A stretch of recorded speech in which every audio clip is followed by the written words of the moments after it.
What's happening? Coach Chris here. Coach Chris G, I should say. Talking about longevity and health today and trying to explore all of the secrets to living a healthy and long and productive life. And my thought is to try to get ahead of this while I'm in my 30s so that I can help people, friends and family, no matter their fitness level or age. And while I certainly don't have all the answers, I don't think anybody does. There's a lot. It's a crowded space right now with everybody, all the experts in the medical field sharing their beliefs. I do believe that it's important to reflect on your own experiences and share those. And that way, when you connect with people, whether it's online, in person, or both, you can relate to them and help each other that are just maybe a step or two behind you or a step or two ahead, and you can help those that are behind or close and learn from those that are just a couple steps ahead of you. So I was getting groceries today and saw this older gentleman getting some eggs, like a large cart of 18 or so eggs, and I noticed he had a CrossFit shirt on, and I said, "Oh, you do CrossFit? How's that going?" And he said, "Yeah, I mean, it's going well. I just got done with a 12 o'clock class." And I was like, "Can you tell me about the workouts? Have you done the Fran workout, which is the thrusters and the pull-ups, or have you done the Murph workout? You know, have you done the high intensity?"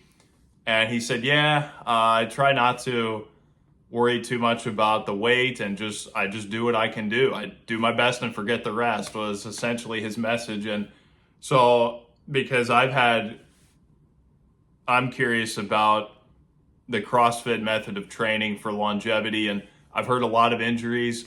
I've taken a couple classes but haven't committed to anything for the long term.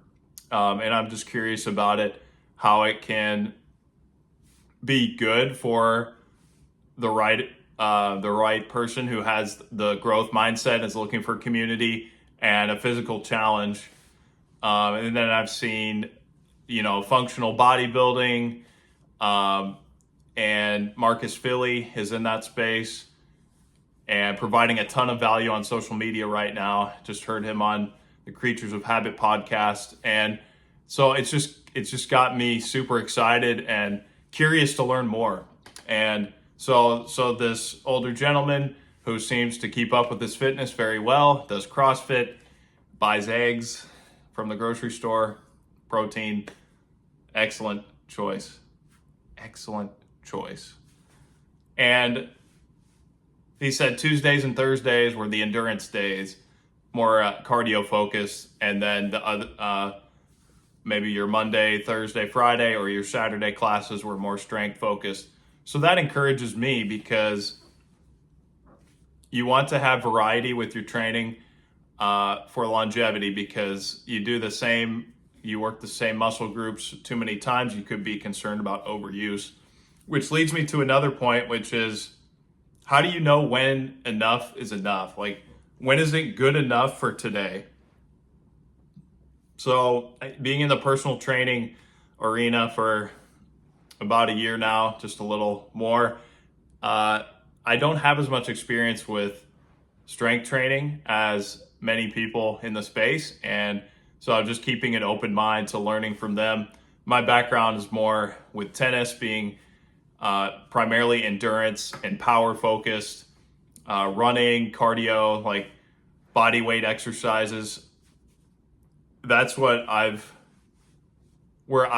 really seen my fitness improve in the past. And now I'm shifting more towards, how do I find the right balance of strength training and cardio in a given week, in a 6-week program? What does that look like? What's the secret sauce? What's the magic formula? I don't know. But every time I try a different workout, like today, I got super good advice from a Substack or newsletter that I subscribe to from Pete McCall, who's been in the industry for a while as a personal trainer, a blogger, a writer, super knowledgeable. He's got podcast as well, all about fitness. And so this workout had some deadlifts, some squats, split squats, body weight chin-ups, and a couple chest and shoulder exercises. So you're hitting your legs, you're getting arms. Doing a chin-up for 45 seconds, like that will that will torch your forearms. So I was feeling it for sure. I had to take a good rest in between each exercise. That's the kind of workout that I like, where you think, okay, this was enough for today. Like, could I have gone into the tank and delivered a little bit more, like on the cardio side? Possibly.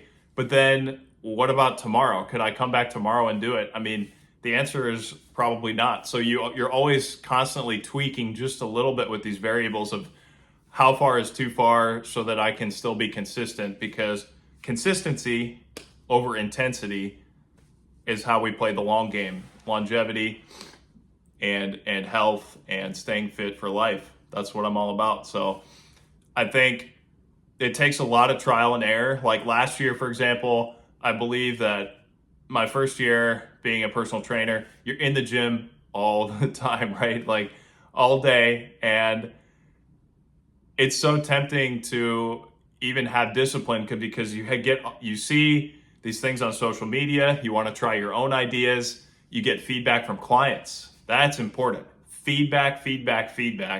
And then you think, how can I make this exercise just a little bit better for them so they can hit their goals?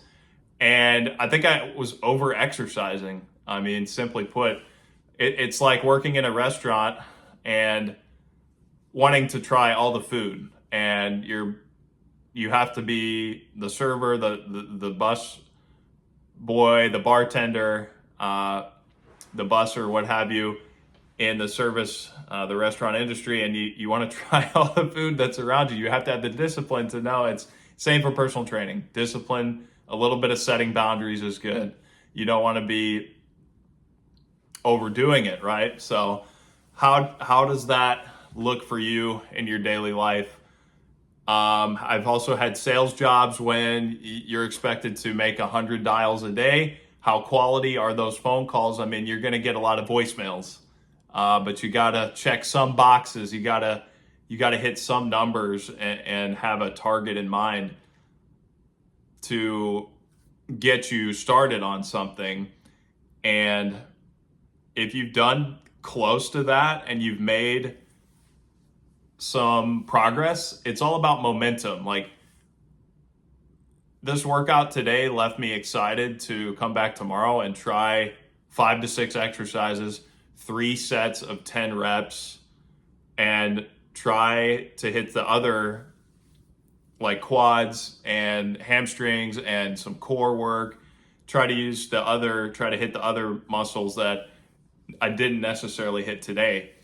And so if you're getting close to that and you feel like you have momentum, you've set up some appointments, and you can come back tomorrow and build off of that, that's the key, really. It's like you're building a pyramid with layers, and each day you're going a little bit here, a little bit there, a little bit here, and then you start to see that graph go up. And I can also relate to this and think about my past being in the content creation world for a little bit, dabbling, trying to find my true purpose in life, and just trying everything that I can get my hands on. So as a copywriter or content writer,